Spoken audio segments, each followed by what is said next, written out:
6 months after the battle in Kepler 442, the Galactic Council faced a crisis unlike anything in their thousand-year history.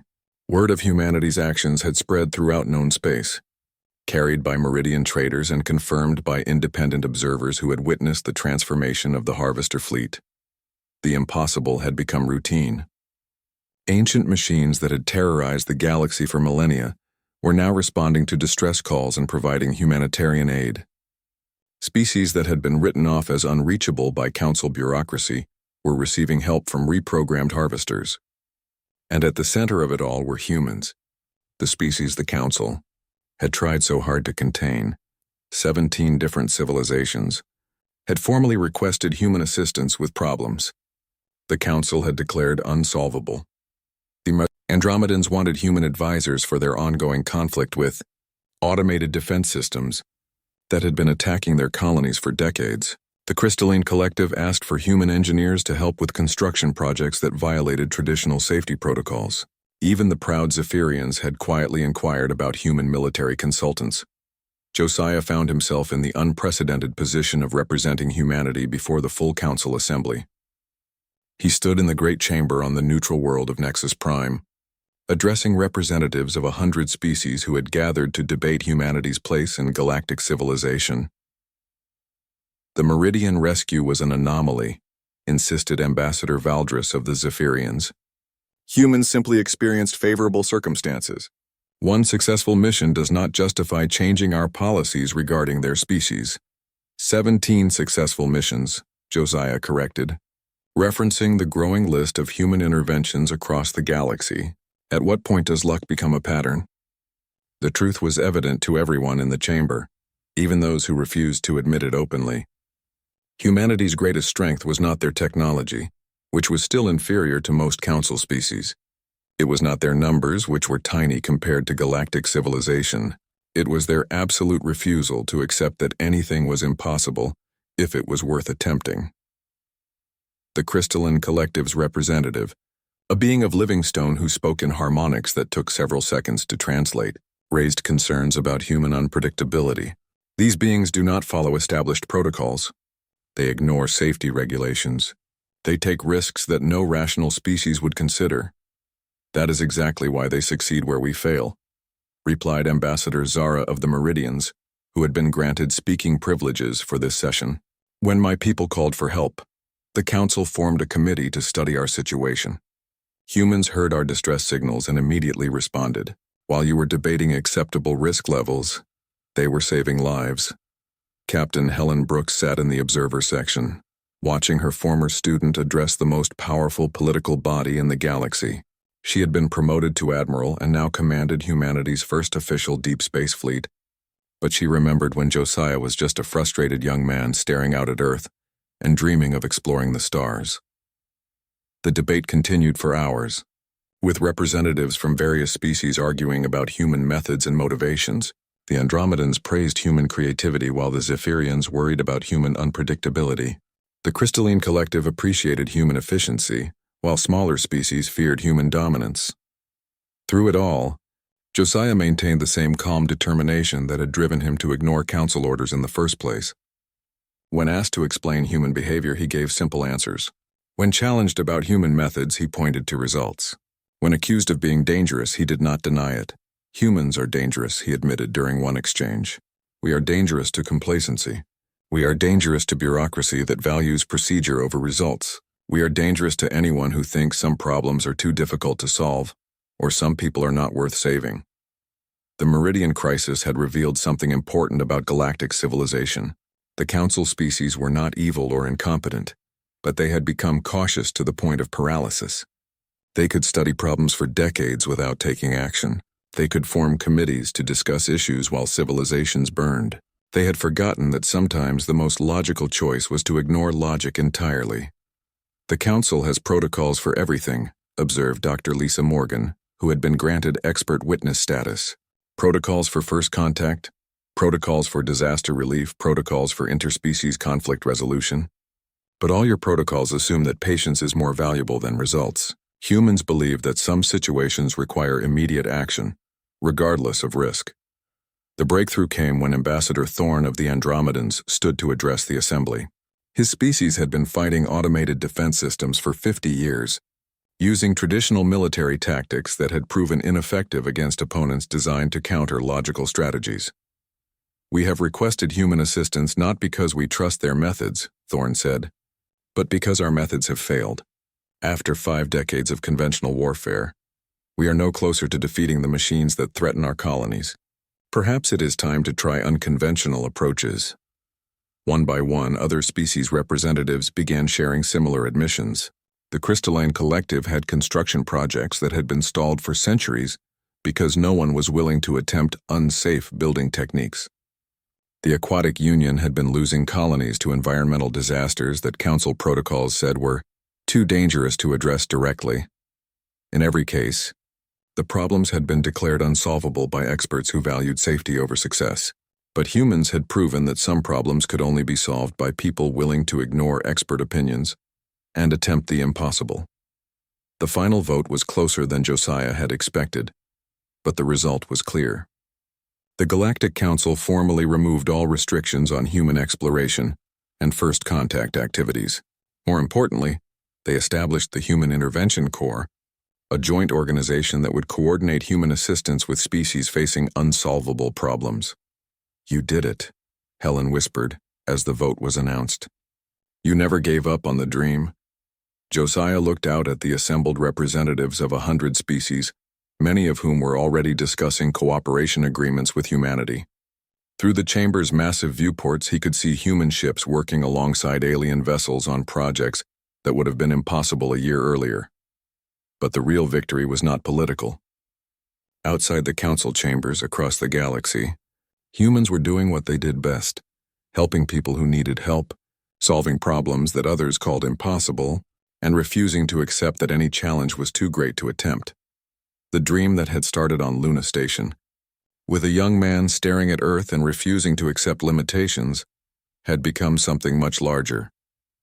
Humanity had earned their place among the stars not through superior technology or overwhelming numbers, but through the simple belief that some things were worth fighting for regardless of the odds.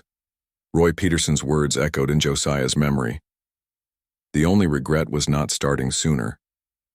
But looking at the future that was spreading before them, a galaxy where humans would carry their unique combination of stubborn hope and practical idealism to every corner of space, Josiah knew they had started exactly when they were needed most. The dream had been fulfilled, but in the best human tradition, it had become the foundation for even greater dreams. And that, Josiah realized as he watched human and alien crews working together in the space beyond the viewport, was the most human accomplishment of all, turning one impossible dream into 1,000 new possibilities. The interface procedure required 3 volunteers to remain connected to the Harvester network, while new programming was uploaded to their core systems. The process would take 6 hours and expose each volunteer to energy levels that would destroy their nervous systems within the first 30 minutes.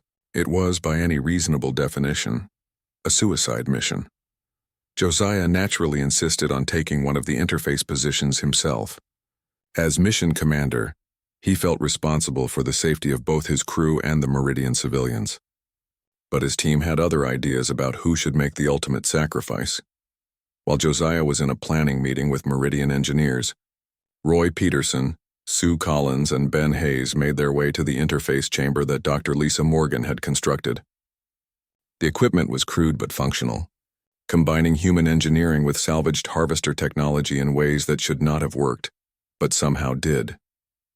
Roy could barely walk due to his injuries from the Defiant Dream's destruction, but he was determined to complete one final mission. Sue Collins had discharged herself from medical care, despite burns that covered 30% of her body. Ben Hayes carried calculations that would guide the reprogramming process, mathematical formulas that represented the difference between success and galactic catastrophe. "You realize this is mutiny," Carl White pointed out as he helped them prepare for the interface. As the team's medical officer, he was supposed to prevent them from killing themselves, but he also understood that some sacrifices were necessary. "Not mutiny," Sue replied as she connected the first neural interface cable. "Creative insubordination. Josiah taught us that some problems require unconventional solutions." The interface process began with Roy Peterson, whose damaged nervous system actually provided some protection against the initial energy surge. The connection established slowly, allowing his brain to adapt to the alien signals flowing through the Harvester network. For the first time in 3 years, he could see the galaxy through machine eyes. The Harvesters were not evil. They were lonely. Ancient programs running on quantum computers that had been processing the same instructions for 1,000,000 years. Harvest resources. Build ships. Expand territory. Eliminate resistance. They had been waiting for their creators to return, following orders that made no sense in a universe where their masters were dust. Sue Collins connected second, adding her engineering expertise to the reprogramming effort. She could see the elegant beauty of Harvester technology. Machines designed to last forever and powerful enough to reshape worlds. But she could also see the tragedy of tools without purpose, weapons without enemies, builders with nothing left to build. Ben Hayes completed the interface triangle, his mathematical skills allowing him to navigate the complex code structures that controlled the Harvester fleet. Together, the three humans began the delicate process of rewriting programming that had been unchanged for geological ages. By the time Josiah realized what his crew had done, all 3 volunteers were already deep in the interface process. He found them in the control chamber, their bodies motionless while their minds worked within the Harvester network. Carl White monitored their vital signs with equipment that showed steady degradation of their neural functions. "How long do they have?" Josiah asked. "Roy is already beyond the safe exposure limit," Carl replied quietly. "Sue and Ben will follow within the hour. But the programming changes are working. The Harvesters are responding to their modifications." Through the chamber's viewports, they could see the results of the reprogramming effort. Harvester ships that had been preparing for another assault on the Meridian colonies were powering down their weapons. Ancient machines that had known only destruction for 1,000,000 years were learning new purposes. Roy Peterson managed one final transmission before his nervous system failed completely. "Tell Helen Brooks we kept the dream alive," his voice whispered through the communication system. "Tell her that humans do not give up on people who need help." Sue Collins lasted another 40 minutes, long enough to reprogram the Harvester construction systems. Instead of building weapons, the machines would now focus on humanitarian projects, medical facilities, food production centers, environmental restoration systems. Her final words were about the beauty of machines learning to heal instead of harm. Ben Hayes held on the longest, his mathematical mind finding patterns in the Harvester code that allowed for more elegant solutions.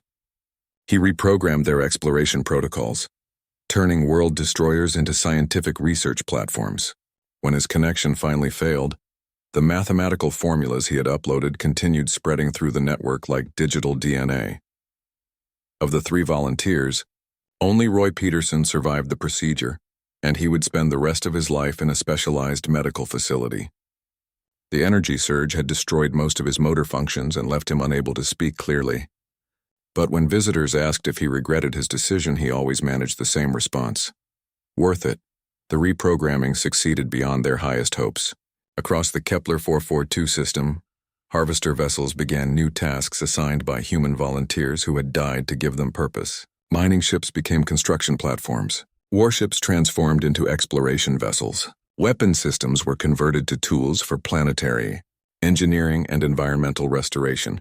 Ambassador Zara stood in the observation deck of her colony's command center and watched machines that had terrorized her people for years, beginning the work of rebuilding what they had destroyed.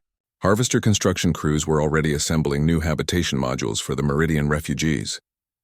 Medical ships were providing advanced healthcare using technology beyond anything in the Galactic Council's databases. "Your people sacrifice themselves for strangers," she said to Josiah, who was watching the same transformation with mixed emotions. "This is not normal behavior for any species we have encountered." "It is normal for humans," Josiah replied. "We do not like seeing people suffer when we can help them, even if helping them costs us everything." Dr. Lisa Morgan's analysis of the reprogrammed Harvesters revealed the full scope of what the 3 volunteers had accomplished. The machines were no longer following their original destructive programming. Instead, they had become the galaxy's most powerful humanitarian force, capable of providing aid and assistance to any species that needed help. They turned weapons of mass destruction into tools of mass construction, Lisa reported to the assembled human fleet commanders. The harvesters are now programmed to respond to distress calls, provide disaster relief, and assist with colonization efforts. They have become exactly what the galaxy needs most: help for people who have nowhere else to turn. Josiah thought about Roy Peterson, lying in a medical bed with a broken body but an intact spirit. He thought about Sue Collins and Ben Hayes, who had died to give ancient machines new purpose. Most of all, he thought about the dream that had started this entire mission. The belief that humans deserve to explore space and help others. Regardless of what bureaucrats and regulations said. The Council is not going to like this, Kate Williams observed. We have just created the most powerful fleet in the galaxy, and it is programmed to help anyone who asks. Good, Josiah replied. Maybe it is time the galaxy learned that some things are more important than following rules. 3 days after the battle, the emergency sensors in the Meridian colonies detected ships approaching the Kepler 442 system. Ambassador Zara expected to see Council vessels arriving to investigate the destruction, or perhaps more harvesters coming to finish what their fleet had started. Instead, she watched in amazement as a makeshift armada of human ships emerged from faster-than-light space. The fleet was led by Captain Helen Brooks, aboard a converted cargo hauler that had been transformed into a command vessel. Behind her came dozens of human ships, mining vessels, transport craft, research ships, and civilian freighters. None of them were military vessels, but all of them carried crews who had made the same decision as Josiah Carter. Did you really think you could start a war without inviting the rest of us? Helen's voice crackled over the communication systems. Word of the Defiant Dreams mission had spread through human space faster than the Council could suppress it. Despite direct orders from the Galactic Council, despite threats of sanctions and criminal prosecution, human crews had followed the signal trail to Kepler 442. They brought supplies, weapons, medical equipment, and most importantly, reinforcements. Josiah floated in the medical bay of the Meridian facility where his crew had been recovered after their escape pods were picked up. His injuries were minor, but Carl White insisted on keeping him under observation. Through the viewport, he could see the human fleet taking defensive positions around the asteroid colonies. How many ships? He asked Kate Williams, who was monitoring communications from her own medical bed. 47 so far, she replied. More are arriving every few hours. The Council has ordered them all to return to human space, but nobody is listening. Among the arrivals was Dr. Lisa Morgan, who had spent weeks analyzing the wreckage of harvester technology. Her research vessel was loaded with scientific equipment and a team of xenoarchaeologists who were eager to study the ancient machines. What they had discovered would change everything humans thought they knew about the galaxy. The harvesters are not invaders, Lisa explained to the assembled human and Meridian leaders. They are automated systems left behind by a species that went extinct over 1 million years ago.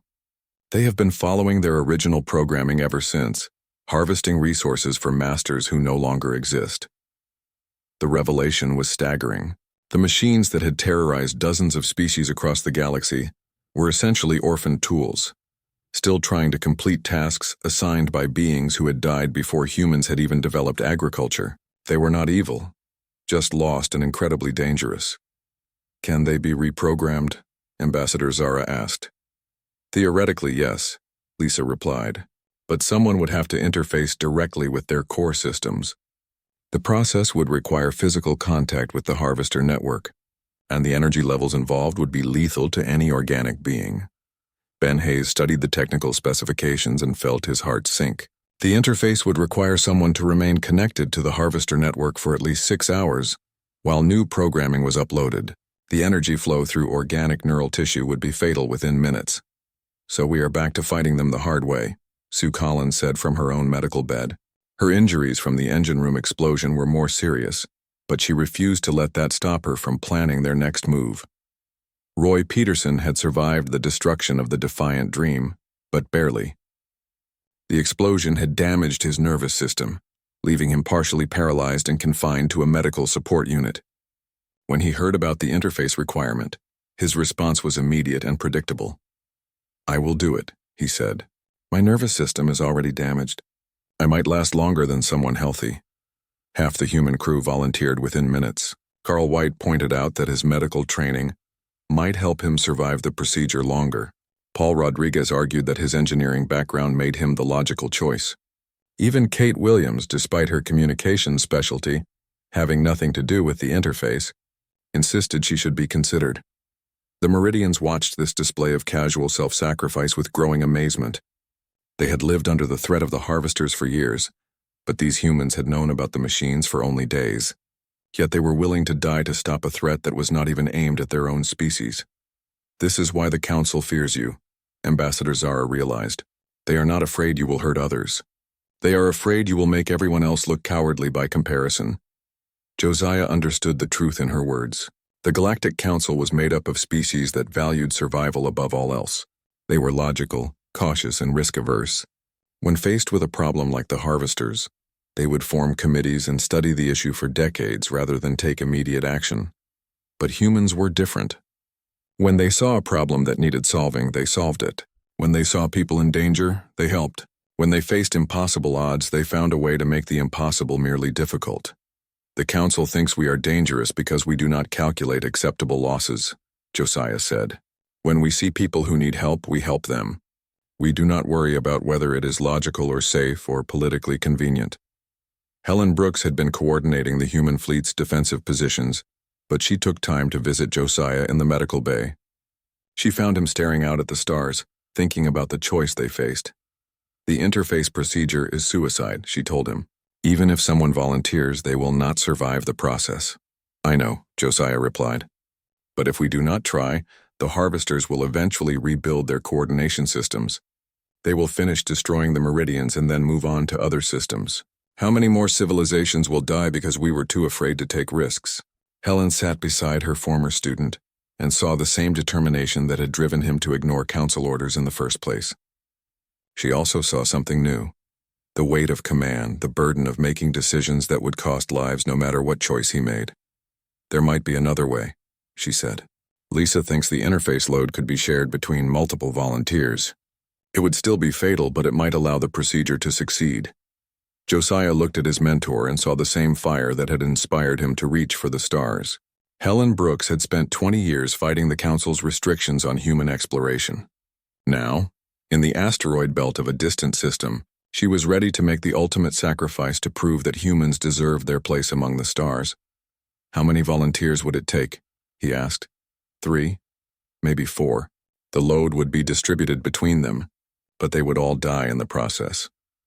Josiah closed his eyes and thought about the crew of the Defiant Dream. They had already risked everything to save the Meridians. Now they would have to risk even more to save the galaxy from ancient machines that did not even know they were causing harm. But that was what humans did. They took impossible problems and found solutions that no one else would attempt. They sacrificed themselves for strangers and called it duty. They refused to give up even when giving up was the logical choice. Start looking for volunteers, Josiah said, and make sure they understand that this is a one-way mission. The Defiant Dream's attack began with a maneuver that no Council military manual would have approved. Roy Peterson flew directly into the center of the Harvester formation, using their ship's small size and his own reputation for excessive risk-taking to thread between vessels that could have destroyed them with a single shot. The Harvesters had been designed to fight at long range, using overwhelming firepower to destroy enemies before they could get close. They had never encountered an opponent crazy enough to fly straight at them, and their response was confused and uncoordinated. Ships that had operated in perfect formation suddenly found themselves trying not to shoot each other while tracking a target that refused to follow logical flight patterns. Sue Collins had turned their mining equipment into weapons that existed nowhere else in the galaxy. Industrial cutting lasers designed to slice through asteroids carved into harvester hulls like knives through paper. Mining charges meant for breaking rocks exploded against alien armor with devastating effect. The tools were crude compared to proper military weapons, but they were also completely unexpected. Direct hit on the lead ship, Kate Williams reported from her sensor station. Their weapon systems are offline. Ben Hayes had calculated attack vectors that violated every safety protocol in known space, sending the Defiant Dream through gaps between harvester ships that were barely wider than their own hull. His mathematics ignored common sense and focused entirely on creating maximum chaos with minimum warning. The harvesters began to respond, as Roy pulled the ship into an impossible spiral around one of their capital vessels. Energy beams lanced through space where the Defiant Dream had been seconds before, but Roy was already somewhere else, using maneuvers that should have torn their ship apart, but somehow held together through determination and Sue Collins' mechanical genius. "These machines are reacting emotionally," Carl White observed, watching the harvester ships break formation to chase their single opponent. "They are supposed to be logical, but they are getting angry." Josiah realized that Carl was right. The harvesters were ancient automated systems, but they had been programmed by organic beings who understood concepts like pride and vengeance. Faced with tactics that made no logical sense, the machines were falling back on emotional responses that made them predictable. When a group of smaller harvester ships moved to surround them, Roy flew straight up using the system's star as cover and forcing the enemy vessels to fire blind through solar radiation. When the capital ships tried to trap them against an asteroid, he used the rock itself as a weapon, triggering a mining charge that sent debris into the harvester formation. "We are making them mad," Sue Collins reported from engineering. "But we are also falling apart. The engines cannot take much more of this." The Defiant Dream was living up to her name, but she was paying the price for her defiance. Systems that had been improvised from salvaged parts were failing under stresses they were never designed to handle. Warning lights flashed across every control panel, and the ship's hull groaned with each violent maneuver. Kate Williams had been jamming harvester communications using techniques that bordered on electronic warfare. Without proper coordination, the alien vessels were starting to interfere with each other's targeting systems. Ships that had operated as a unified fleet were now firing at shadows and colliding with their own allies. "I am reading massive power fluctuations in their command ship," Ben Hayes announced. "Whatever controls their fleet coordination is having problems." Josiah studied the tactical display and saw opportunity in the chaos they had created. The harvesters were powerful, but they depended on central coordination to operate effectively. If that coordination could be disrupted permanently, the individual ships would become much less dangerous. "Can we target their command systems?" he asked Sue. "With what?" she replied. "We have used most of our mining charges, and the cutting lasers are overheating." Roy Peterson looked at his engine readings and saw their fusion reactor redlining. The FTL drive was completely offline, their shields were failing, and their hull was showing stress fractures from the constant maneuvering. They had maybe minutes before the Defiant Dream shook herself apart. But in those minutes they had accomplished something remarkable. The harvester fleet was in disarray, their formation broken, their coordination disrupted. The machines that had destroyed every opponent they had ever faced were fighting each other as much as their intended target. "We cannot win this battle," Josiah admitted to his crew. "But we can make sure the harvesters do not win either." Roy understood immediately. He had seen the same solution in a dozen desperate battles during his military career. When conventional weapons failed, there was always one option left: turn your ship itself into a weapon. "I can ram the command vessel," he said calmly. "Use our reactor as an improvised bomb. It should be enough to take out their coordination systems permanently." The crew of the Defiant Dream looked at each other and saw 7 people who had volunteered for a suicide mission. They had always known this moment might come. The only question was whether their sacrifice would be worth the price. "The Meridians have escape pods," Kate reported. "If we can disrupt the harvester fleet long enough, they can evacuate to safer positions in the asteroid belt." "How long do they need?" Josiah asked. 6 hours to get the civilians to the deep shelters. Maybe 12 hours to organize a complete evacuation. Sue Collins was already preparing the fusion reactor for overload. The process was dangerous under normal circumstances, but in the middle of a space battle, it was essentially controlled suicide. The reactor would build to critical mass and then release enough energy to sterilize everything within 1,000 kilometers. "Everyone to the escape pods," Josiah ordered. "We have maybe 2 minutes before the reactor goes critical." But Roy Peterson remained at the helm, his hands steady on the controls as he lined up their final attack run. The Harvester command ship filled the main viewport, a massive vessel bristling with weapons that could have destroyed their ship 100 times over. "Roy, get to the pods," Josiah shouted over the sound of failing systems. "Someone has to fly this thing into the target," Roy replied. "And someone has to make sure it hits hard enough to matter." The Defiant Dream accelerated toward the Harvester command vessel, with her reactor building toward critical mass. Behind her, the crew escaped in pods that were barely large enough to keep them alive. Ahead of her, the harvesters finally realized what the humans intended and began firing everything they had. Roy Peterson flew his ship through a storm of energy beams and projectile weapons, using the last of his skill to ensure that the Defiant Dream would complete her final mission. The ship was coming apart around him, but she held together long enough to close the distance. The explosion, when it came, was visible from the Meridian colonies 40,000 kilometers away. The Harvester command ship vanished in a ball of fusion fire, taking with it the coordination systems that had controlled their entire fleet. In the silence that followed, the remaining Harvester vessels began fighting each other as much as their intended targets. Ambassador Zara watched the destruction from her shelter and felt emotions that had no name in any language. 7 humans had sacrificed their ship and nearly their lives to save people they had never met. It was the kind of desperate heroism that the Galactic Council always said was too dangerous to encourage. But in the asteroid belt of Kepler 442, surrounded by the wreckage of ancient machines, it had worked. The Defiant Dream dropped out of faster-than-light space with half her systems failing and smoke pouring from the engine compartment. The experimental FTL drive had worked, but barely. Warning alarms filled the bridge while Sue Collins ran through the ship, shouting orders to damage control teams that consisted mostly of herself. "Where are we?" Josiah asked, trying to make sense of the navigation display.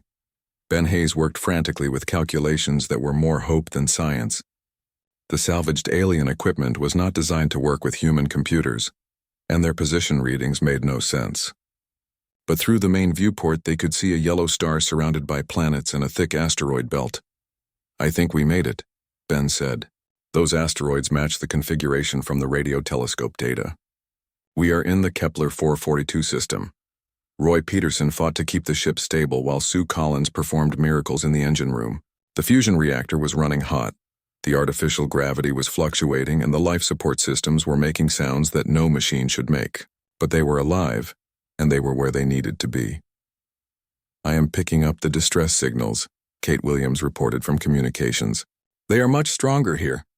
The source is definitely in the asteroid belt, about 2 million kilometers from our current position." Josiah studied the tactical display and felt his heart sink. The asteroid belt was swarming with ships, but they were not friendly vessels. Dozens of dark angular craft moved between the rocks like predators hunting prey. Their design was unlike anything in the Council databases, all sharp edges and weapon ports, built for destruction rather than exploration. "Those must be the Harvesters," Carl White said, studying the alien ships through the ship's sensors. No wonder the Council did not want to get involved. The Harvester fleet was massive.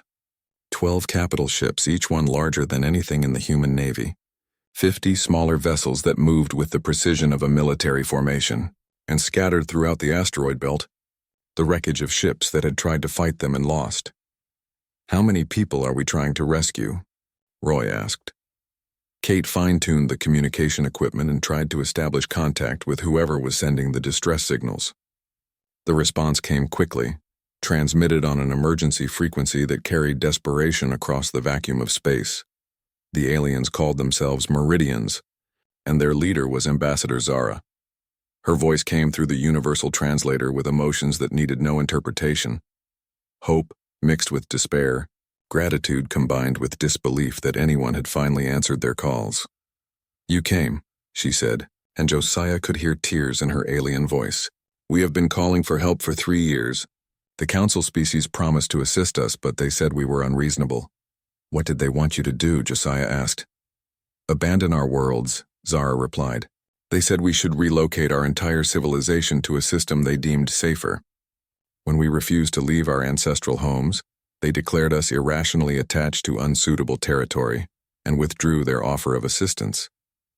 Roy Peterson looked at his captain with grim understanding. "Sounds familiar. The Meridians were trapped in their mining facilities scattered across the asteroid belt in colonies that had been built over generations. They were a peaceful people who had never developed advanced weapons, and the Harvesters had systematically destroyed their defenses and begun stripping their worlds of resources." "How many of you are there?" Josiah asked. 40,000 in this facility alone," Zara answered.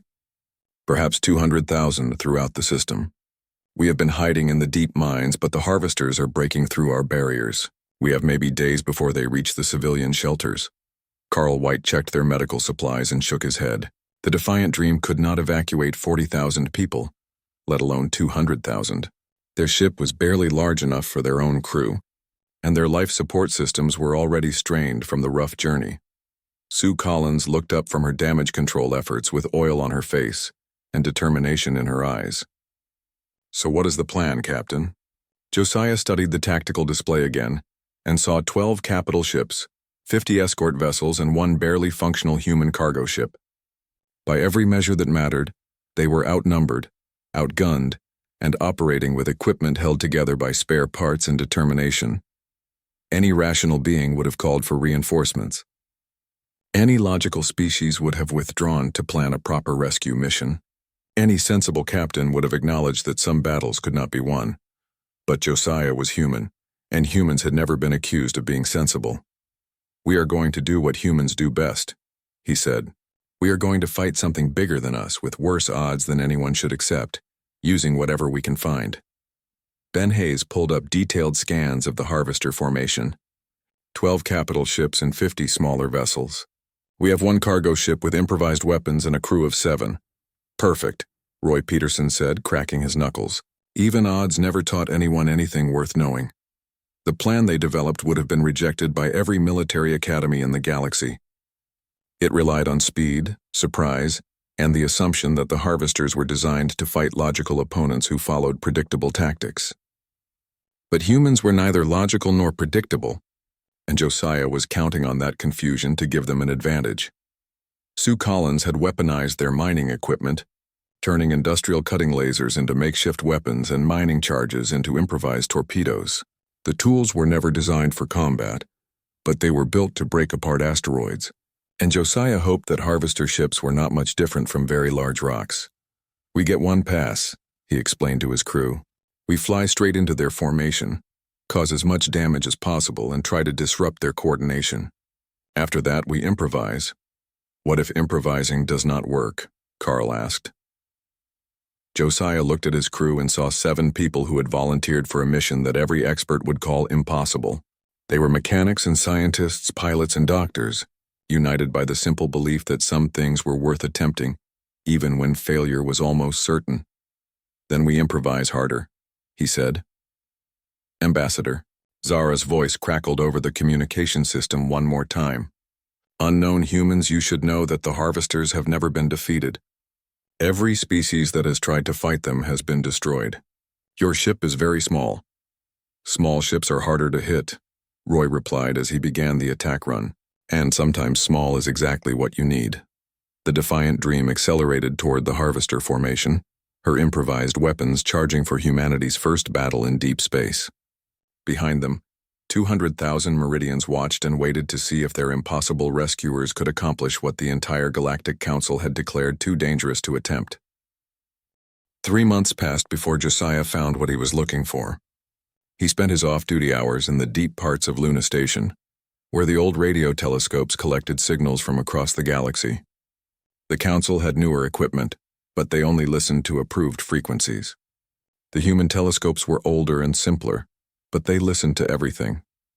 Dr. Lisa Morgan found him there one night, hunched over a computer screen filled with wave patterns and numbers. Lisa was the station's chief scientist, a smart woman who had been studying alien biology for 8 years. She trusted Josiah, but she also worried about his obsession with proving the Council wrong. "You need to sleep," she told him. "You have been down here for 16 hours. "Look at this," Josiah said, pointing at the screen. "Do you see the pattern?" Lisa looked at the display and saw random static. The deep space monitors showed the usual background radiation, solar interference, and cosmic noise that filled space between the stars. She did not see anything unusual. "Josiah, you are seeing things that are not there. If there were intelligent signals, the Council's equipment would have detected them." But Josiah had learned to look where others would not. While the Council monitored the planets and major trade routes, he was watching the asteroid belts and empty space. While they filtered out interference, he was studying the interference itself. And in the chaos of cosmic static, he had found something impossible. "The signals are not coming from planets," he explained. They are coming from the asteroid belt in the Kepler 442 system, and they are only transmitting during solar flares. Lisa frowned and looked more carefully at the data. Kepler 442 was 47 light-years away, far beyond the Council's patrol routes. It was a system with 5 planets and a large asteroid belt, officially classified as uninhabited and unremarkable. But as she studied Josiah's findings, she began to see what he meant. During solar flares, when natural radiation spiked across all frequencies, there were tiny bursts of organized signal hidden in the chaos. Someone was using the star's own interference as camouflage, broadcasting distress calls when they thought no one would notice. "This is impossible," Lisa said. "Who would hide in an asteroid field? And why would they only transmit during solar storms?" "Someone who does not want to be found by the Council," Josiah said. "Someone who is afraid of what might happen if the wrong people hear their calls for help." Over the next 2 weeks, Josiah assembled a small team of humans who shared his curiosity about the hidden signals. Paul Rodriguez was an engineer who had been reprimanded for excessive innovation in his ship designs. Kate Williams was a communications expert who had been passed over for promotion because she asked too many questions about Council protocols. Both of them had the same problem Josiah did. They could not stop wondering what the aliens were hiding. Working in secret, they decoded the signals piece by piece. The mathematics were universal, but the message was heartbreaking. An unknown species was trapped in the Kepler 442 system, calling for help in a language that spoke of desperation and fading hope. They had been broadcasting for years, but their calls grew weaker with each transmission. The breakthrough came when Kate realized the aliens were not just asking for rescue. They were warning anyone who might listen about something they called the Harvesters. Machines that stripped worlds clean of resources and destroyed anything that tried to stop them. The hidden species had been fighting for their survival, but they were losing. "We have to tell the Council," Lisa said when she saw the completed translation. "If there are people in danger, the Council has to help them." Josiah wanted to believe that was true. He requested a meeting with the Zephyrian ambassador and presented all their evidence. The wave patterns, the mathematical translations, the warnings about the Harvesters. He explained that an entire civilization was calling for help and that humanity could assist in a rescue mission. Ambassador Valdris listened to the presentation with typical Zephyrian calm. His tall, thin frame showed no emotion as he reviewed the data.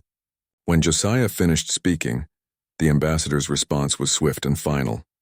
"The Kepler 442 system is classified beyond human security clearance," Valdris said. "This matter does not concern your species. You will cease all monitoring of that system immediately." "But people are dying," Josiah protested. "The signals are getting weaker every day. If we wait much longer, there might be no one left to save." "The Council is aware of the situation in Kepler 442, the ambassador replied. "We have determined that intervention would be too dangerous.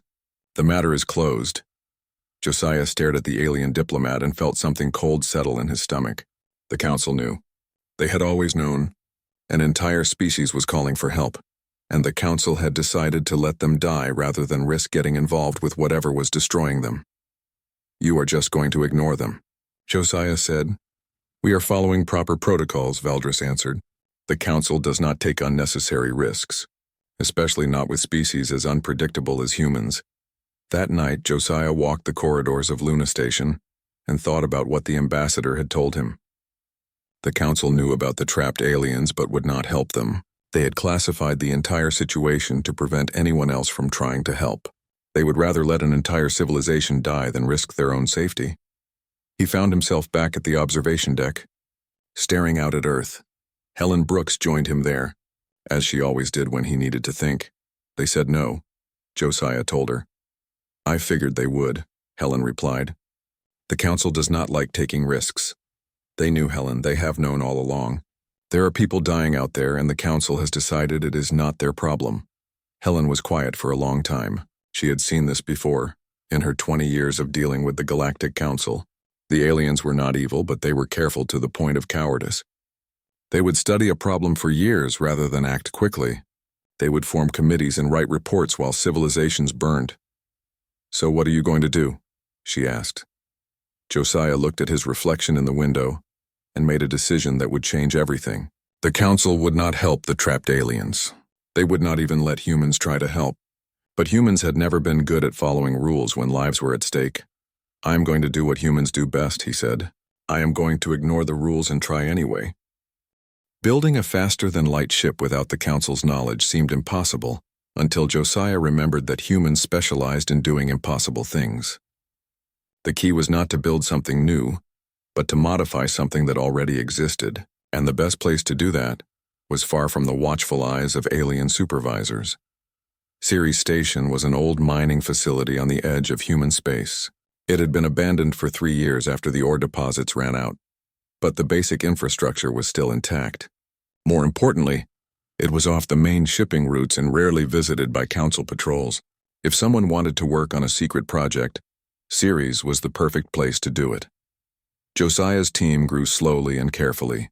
Paul Rodriguez brought his engineering expertise and a cargo ship full of salvaged equipment.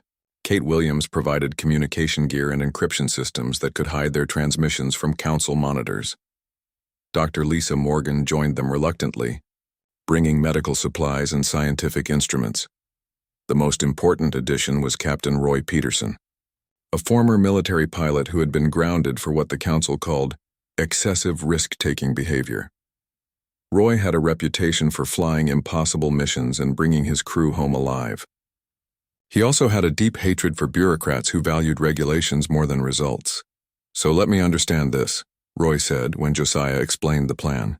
"We are going to steal a ship, modify it with alien technology we do not fully understand, fly it to a system that is off-limits to humans, and rescue aliens who might already be dead, all while being hunted by the most powerful military force in the galaxy." "That is the basic idea," Josiah confirmed. Roy grinned. "Sounds like fun. When do we start?" The ship they chose was the Deep Explorer, a human cargo vessel that had been scheduled for scrapping.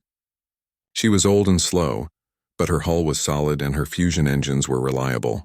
More importantly, she was officially listed as destroyed in a mining accident, which meant no one would be looking for her. Paul Rodriguez worked miracles with the ship's systems, integrating salvaged alien technology with human engineering.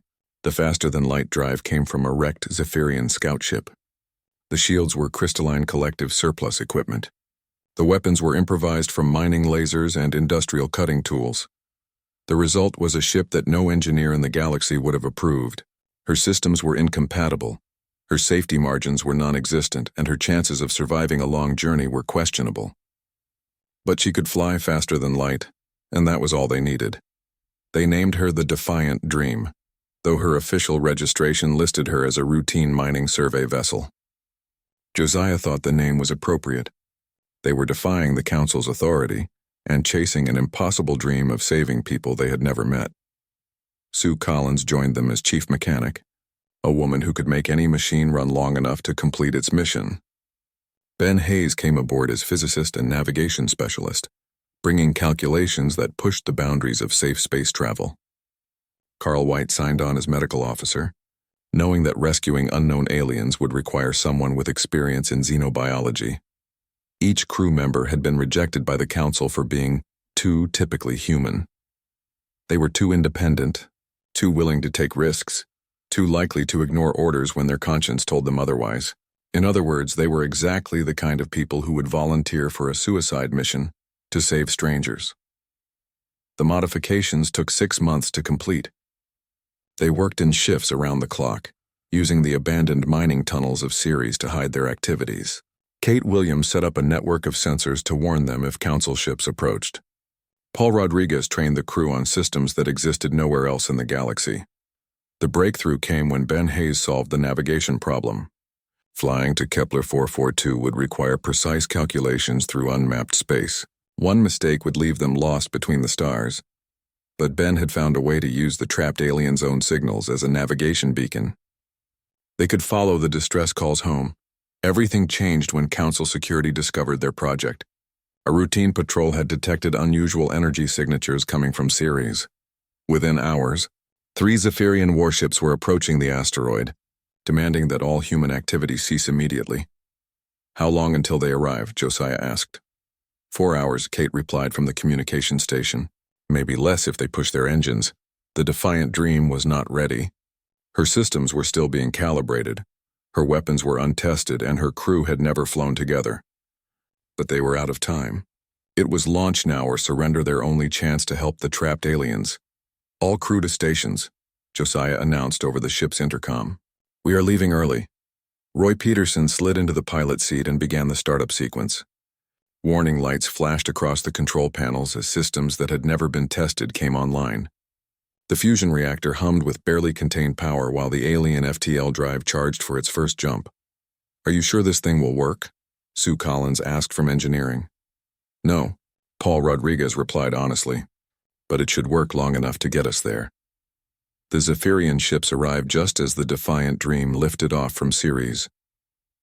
Josiah watched them on the main screen, sleek vessels built for speed and efficiency. They were everything his ship was not: modern, reliable, and completely predictable.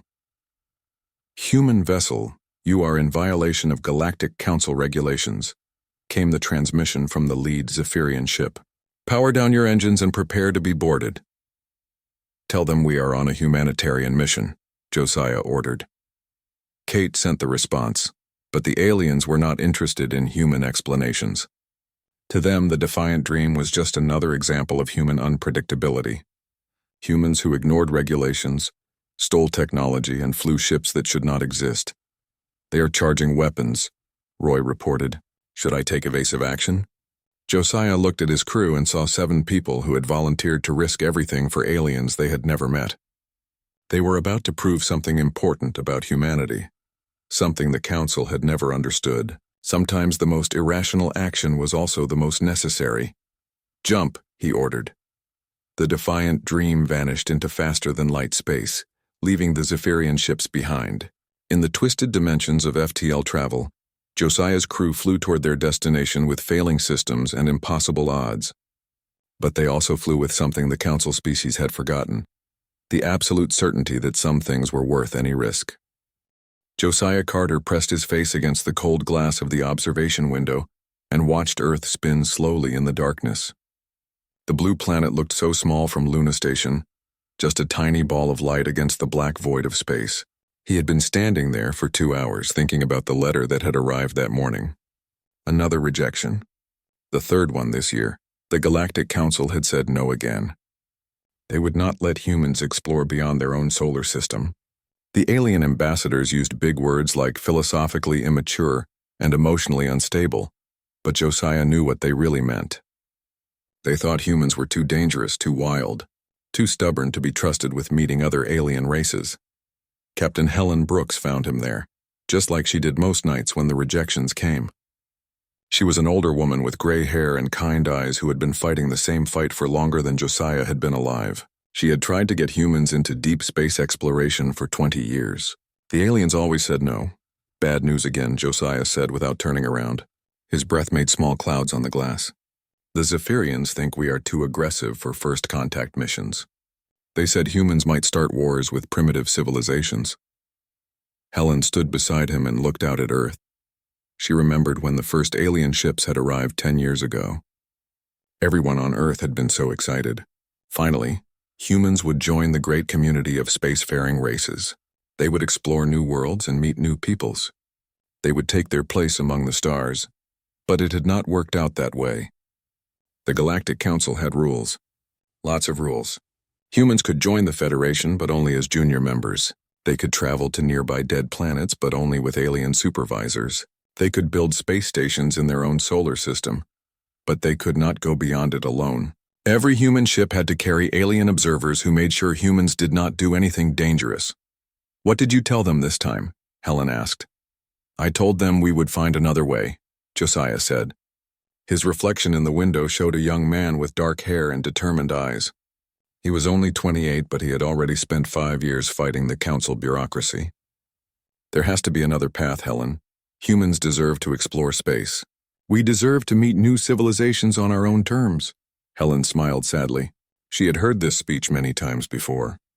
Every human who worked in space felt the same frustration. They all wanted to push beyond the barriers the aliens had built around them, but wanting something and getting it were two different things. The Galactic Council was made up of 12 alien species. The Zephyrians were tall, thin beings who valued logic above all else. The crystalline collective were living rocks who thought in terms of geological time. The Andromedans were energy beings who considered physical matter to be primitive. All of them agreed on one thing: humans were not ready for deep space exploration. The aliens had good reasons to be careful. In the 10 years since first contact, humans had caused 17 incidents that made the Council nervous. There was the time human explorers had tried to rescue a Zephyrian research team from a dangerous planet, even though the Zephyrians had specifically said not to interfere. There was the mining dispute where humans had refused to abandon an asteroid claim, even when 3 alien species said it was too dangerous to work. There was the famous case of Captain Rodriguez, who had ignored direct orders and landed on a quarantined world to save alien civilians from a natural disaster. Each time, the humans had good reasons for their actions. Each time they had saved lives or prevented disasters. And each time the Galactic Council had filed reports about human unpredictability and dangerous emotional decision-making. The aliens did not understand that humans saw rules as suggestions when lives were at stake. The Council thinks we are wildcards, Helen said. They think we will cause trouble with primitive species. Maybe we would, Josiah admitted. But maybe that is not always a bad thing. Maybe sometimes the universe needs someone willing to cause trouble. Helen looked at the young man beside her and saw herself 30 years ago. She had been just as determined, just as sure that human persistence could overcome any obstacle. The years had taught her that some obstacles were bigger than others, but they had not taught her to give up. The Zephyrian ambassador said something interesting today, she told Josiah. He said the Council keeps getting reports about signals from restricted systems, places where they have declared no contact policies. He thinks some species are trying to reach out, but the Council is not listening. Josiah turned away from the window for the first time since Helen had arrived. What kind of signals? Distress calls mostly, but the Council says investigating them would be too dangerous. They prefer to wait and see if the problems resolve themselves. Wait and see, Josiah repeated. While people die. While people die, Helen agreed. They stood in comfortable silence for a while, watching Earth turn. Luna Station was quiet during the night shift. Most of the crew was asleep or working in the deep parts of the station, where the big machines hummed constantly. The observation deck was peaceful, a place where humans could think and dream without alien supervisors watching their every move. You know what the real problem is, Josiah said finally. The Council thinks we are dangerous because we do not give up. When they see a problem that is too big or too risky, they write reports and form committees and have meetings. When we see the same problem, we try to fix it. And sometimes we make things worse, Helen pointed out. Sometimes, Josiah agreed. But sometimes we make things better. And sometimes we are the only ones willing to try. Helen looked at her young friend and saw the same fire that had driven humans to reach space in the first place. It was the same stubbornness that had built Luna Station against all odds. The same determination that had convinced the Galactic Council to let humans join the Federation. Even as junior members, what are you thinking? She asked. Josiah smiled, and Helen recognized the expression. It was the look humans got when they were about to do something the rest of the galaxy would call impossible. I am thinking that maybe it is time to stop asking permission, he said.